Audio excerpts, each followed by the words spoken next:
आप सभी को नमस्कार। आज मैं आप सभी के समक्ष रामायण का एक किस्सा लेकर आई हूँ कि आखिर क्यों मेघनाथ को सिर्फ लक्ष्मण ही मार सकते थे, राम नहीं। तो श्रवण करते हैं।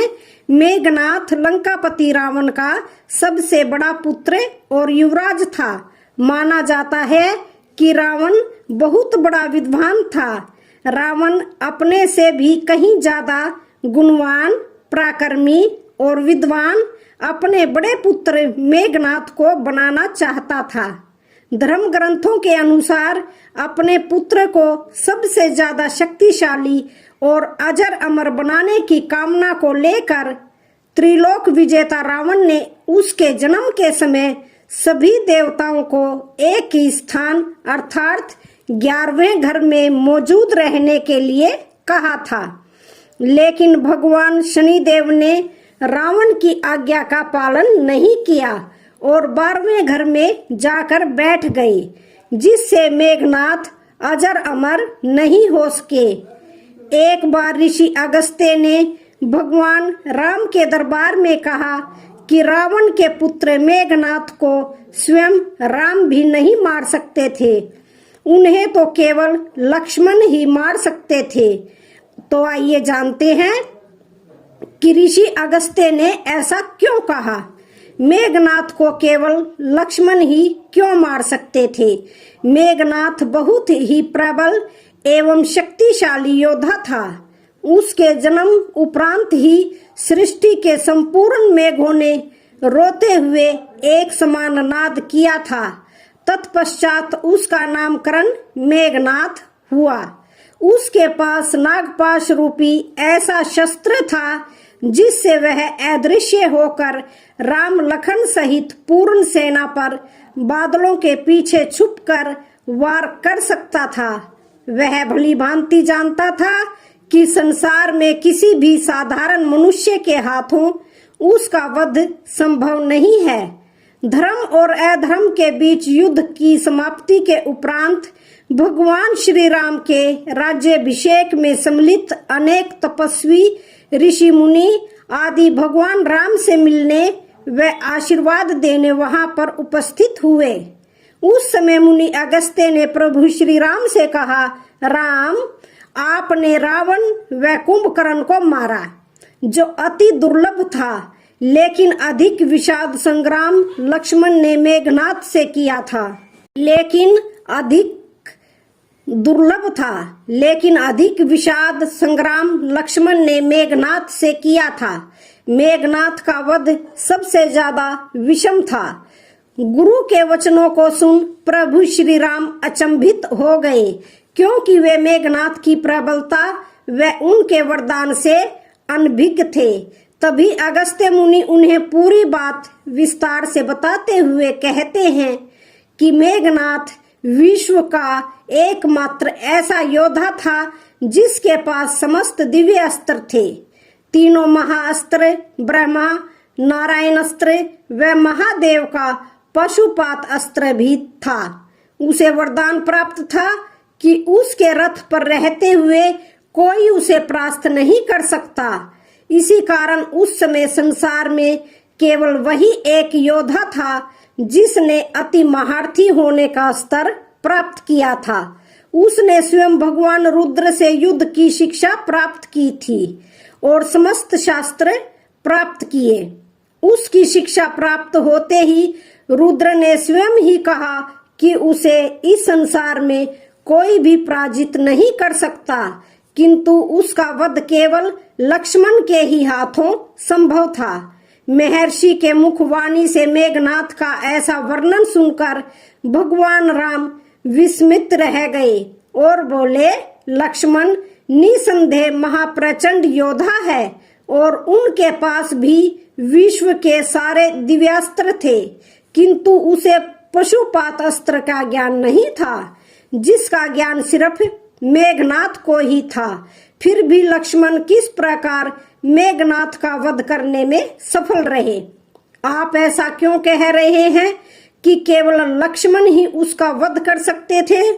इस पर अगस्त्य मुनि ने कहा, आपका कथन सत्य है। जितने दिव्यास्त्र मेघनाथ के पास थे उतने ही लक्ष्मण के पास थे, किंतु मेघनाथ को एक वरदान प्राप्त था। एक बार देवासुर संग्राम में रावण को इंद्र द्वारा बंदी बना लिया गया। तब मेघनाथ ने अपने पिता की रक्षा हेतु इंद्र को ही बंदी बना लिया और उन्हें लंका ले आया। इसलिए मेघनाथ को इंद्रजीत के नाम से भी जाना जाता है। जब इंद्र को मुक्त कराने के लिए ब्रह्मा जी उसके द्वार पर पधारे तो ब्रह्मा से उसने एक वरदान रूपी अपेक्षा पूर्ण करने को कहा और अपने प्राणों की रक्षा व अमर रहने हेतु उसने यह वरदान मांगा कि मुझे वही मार सकेगा जिसने 14 वर्षों तक ना तो भोजन ग्रहण किया हो और ना ही किसी स्त्री का मुख देखा हो और ना ही निद्रा का आहार ग्रहण किया हो, अर्थात 14 वर्षों तक नहीं सोया हो। उसके इस वरदान की मांग को पूर्ण कर ब्रह्मा जी ने इंद्रदेव को मेघनाथ की कैद से मुक्ति प्रदान की। श्री राम बोले, मैं वनवास काल में 14 वर्षों तक नियमित रूप से लक्ष्मण के हिस्से का फल फूल देता रहा। उन्होंने कहा कि मैं सीता के साथ एक कुटी में रहता था। बगल की कुटी में लक्ष्मण रहते थे। फिर सीता का मुख भी न देखा हो और 14 वर्षों तक सोए न हो, ऐसा कैसे संभव हो सकता है? अगस्त्य मुनि सारी बात समझकर मुस्कुराए। प्रभु से कुछ छिपा है भला? प्रभु श्री राम को तो सब कुछ पता था। दरअसल सभी लोग सिर्फ श्री राम का ही गुणगान करते थे, लेकिन भगवान राम चाहते थे कि लक्ष्मण के तप और वीरता की चर्चा भी अयोध्या के घर घर में हो। अगस्त्य मुनि ने श्री राम से कहा कि क्यों न लक्ष्मण जी से यह पूछ लिया जाए। लक्ष्मण जी आए तो राम जी ने कहा कि आपसे जो कुछ पूछा जाए उसे सच सच कहिएगा। प्रभु ने पूछा, हम तीनों 14 वर्षों तक साथ रहे, फिर तुमने सीता का मुख कैसे नहीं देखा? फल दिए गए फिर भी अनाहारी कैसे रहे और 14 वर्षों तक सोए नहीं? यह कैसे हुआ? तब लक्ष्मण जी ने बताया, भैया, जब हम भाभी जी को खोजते हुए ऋषिमुख पर्वत पर गए तो सुग्रीव ने हमें उनके आभूषण दिखाकर पहचानने को कहा था। आपको स्मरण होगा, मैं उनके पैरों के आभूषण के अलावा कोई अन्य आभूषण नहीं पहचाना पाया था, क्योंकि मैंने कभी भी उनके चरणों के ऊपर नहीं देखा था। 14 वर्ष नहीं सोने के बारे में लक्ष्मण ने कहा कि आप और माता एक कुटिया में सोते थे। मैं रात भर बाहर धनुष पर बाण चढ़ाए पहरेदारी में खड़ा रहता था। निद्रा देवी ने मेरी आंखों पर पहरा करने की कोशिश की तो मैंने निद्रा को अपने बाणों से बेध दिया था। निद्रा ने हार कर स्वीकार किया कि वह 14 साल तक मुझे स्पर्श नहीं करेगी। लेकिन जब श्री राम का अयोध्या में राज्य अभिषेक होगा और मैं उनके पीछे सेवक की तरह छत्र लिए खड़ा रहूंगा, तब वह मुझे घेरेंगी। आपको याद होगा, राज्याभिषेक के समय मेरे हाथ से छत्र गिर गया था। लक्ष्मण जी ने आगे बताया कि जब मैं जो फल फूल लाता था, आप उसके 3 भाग करते थे। एक भाग देकर आप मुझसे कहते थे, लक्ष्मण फल रख लो। आपने कभी फल खाने को नहीं कहा। फिर बिना आपकी आज्ञा के मैं उसे कैसे खाता? मैंने उन्हें संभाल कर रख दिया। लक्ष्मण भगवान राम से कहते हैं कि मैंने गुरु विश्वामित्र से एक अतिरिक्त विद्या का ज्ञान लिया था। इससे बिना अन्न ग्रहण किए भी व्यक्ति जीवित रह सकता है।